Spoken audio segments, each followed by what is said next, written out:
They said the world was progressing, that we had evolved, that war was a relic, that diplomacy would hold the line. But what happens when the very system you trusted begins to unravel before your eyes? What happens when the lies you were told come tumbling down, not from the voices of the righteous, but from the mouths of those who once denied them? What happens when Israel itself confirms the attacks on Iran? Truth spoken from the very heart of contradiction. That's not politics, that's prophecy. That's the sound of a system collapsing. You see, the system was always rigged. Built not on truth, but on convenience, not on righteousness, but on agendas, not on divine order, but on human pride. And when man builds a tower without heaven, it falls, every single time. We've built a system of emotional convenience too, where people are told to feel better, not be healed.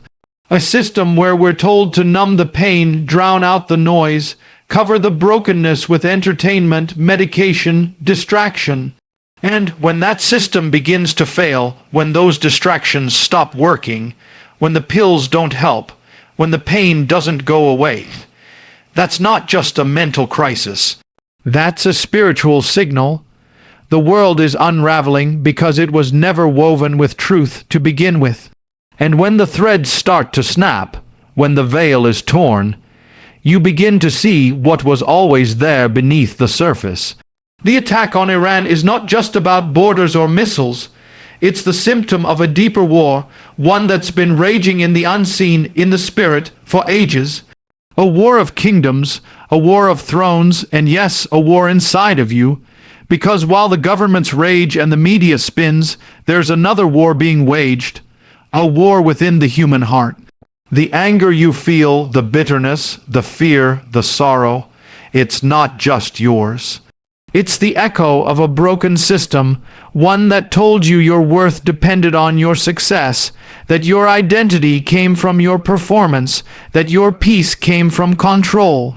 Lies, all of it, and now the system's crumbling. You feel it, you see it, you live it, but here's the mystery, that collapse is not your end.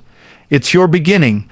Because when the man-made structures fall, the divine foundation can rise. When the world breaks, heaven speaks. But only if you listen. You were never meant to live under a broken system. You were meant to live above it. And yet we have grown so comfortable with our chains, we forget they're chains at all.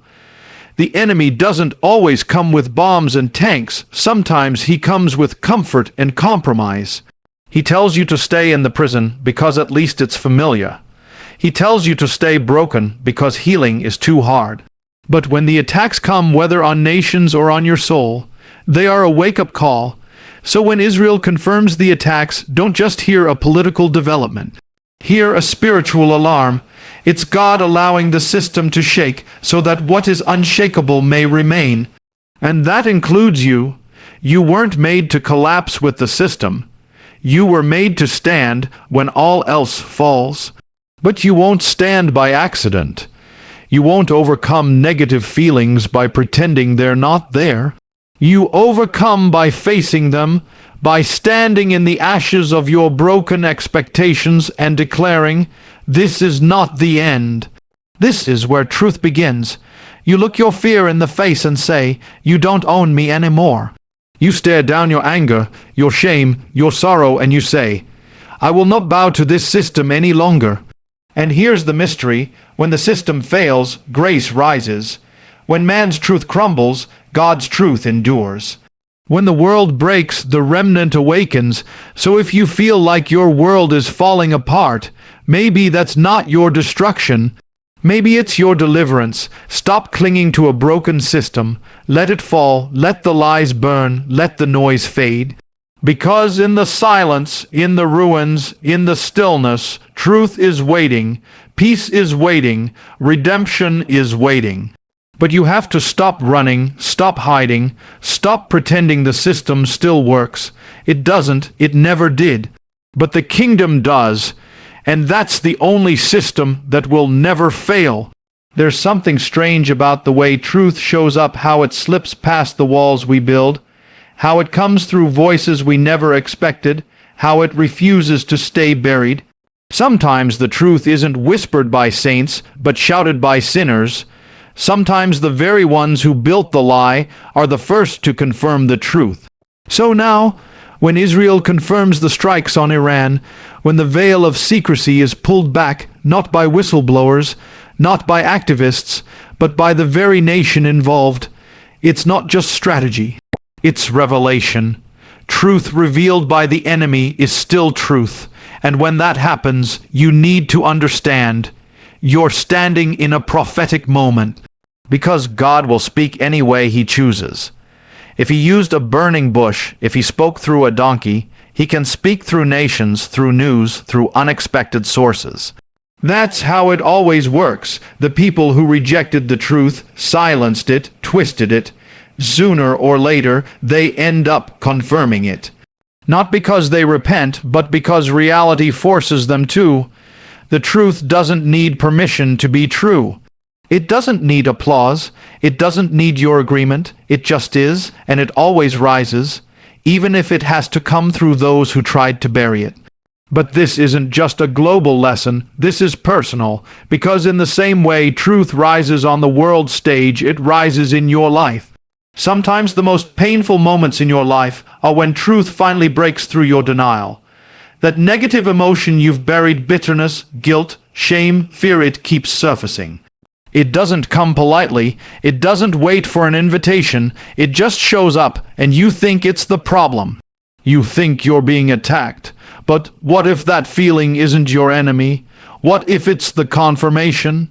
The confirmation that something in your life is out of alignment, that something in your heart has been ignored too long, that you've bought into a system that doesn't work and your soul knows it.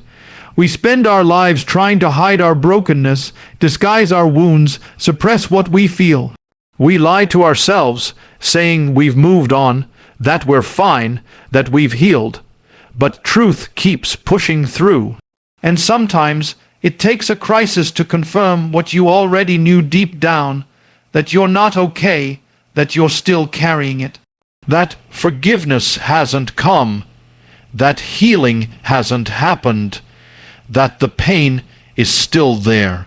And that confirmation may come from the least expected place, a confrontation, a relationship falling apart, a word from a stranger, a breaking point. But when it comes, you can't ignore it anymore. Don't be afraid of that moment. Don't run from it. That's not your breakdown. That's your breakthrough. Because what's exposed can be healed.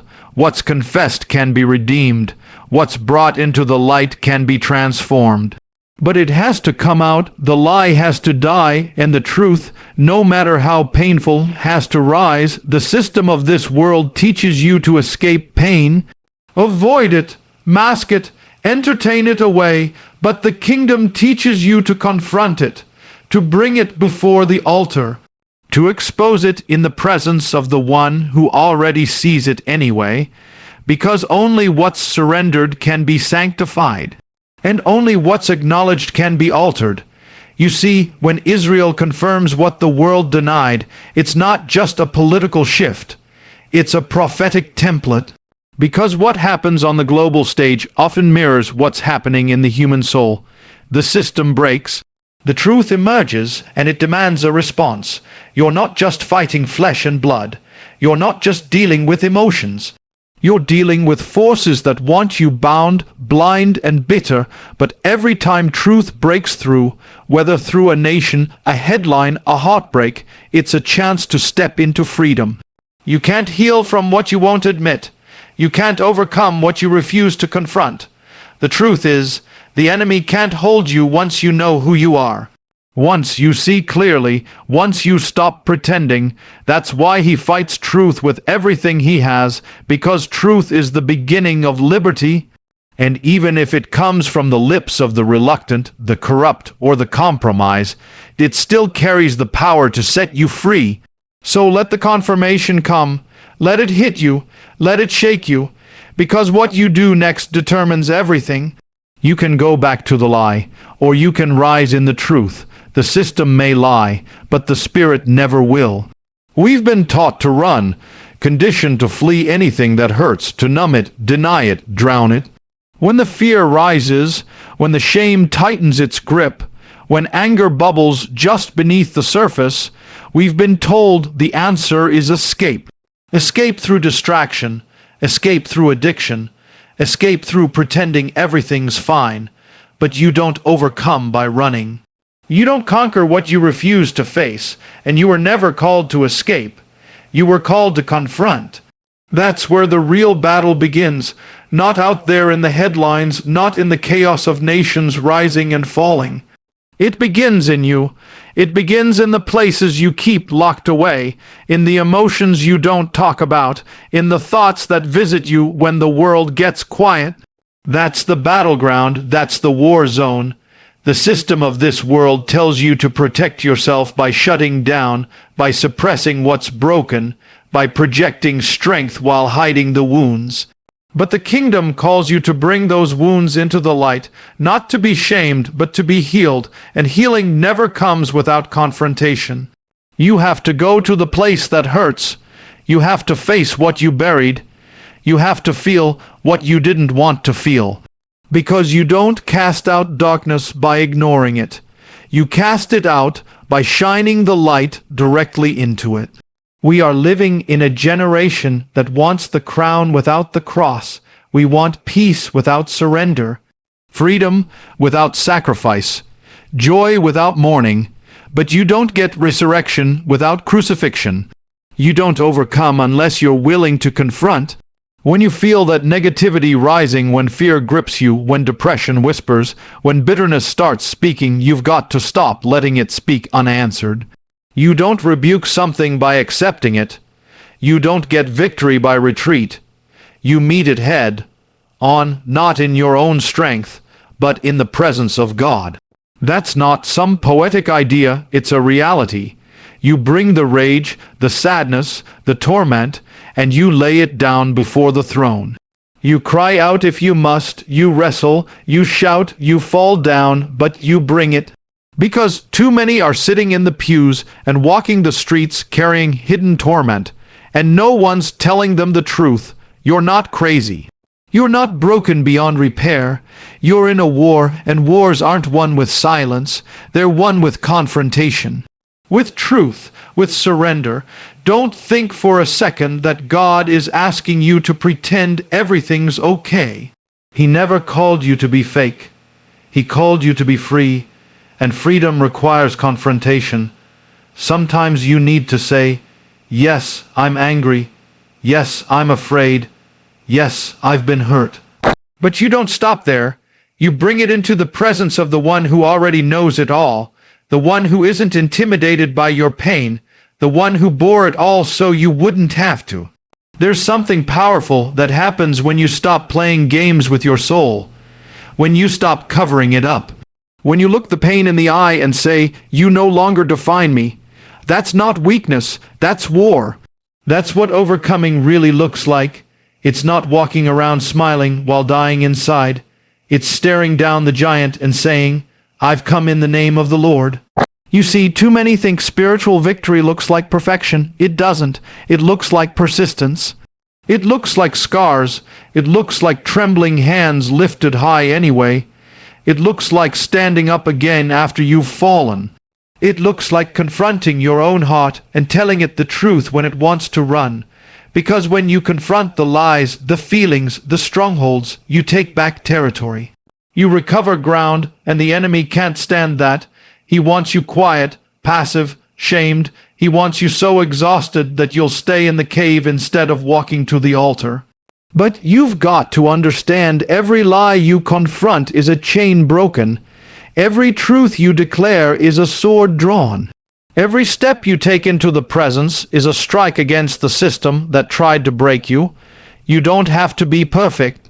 You just have to be willing to confront what the world told you to ignore, willing to feel what the system said to numb, willing to face what the enemy used to intimidate you.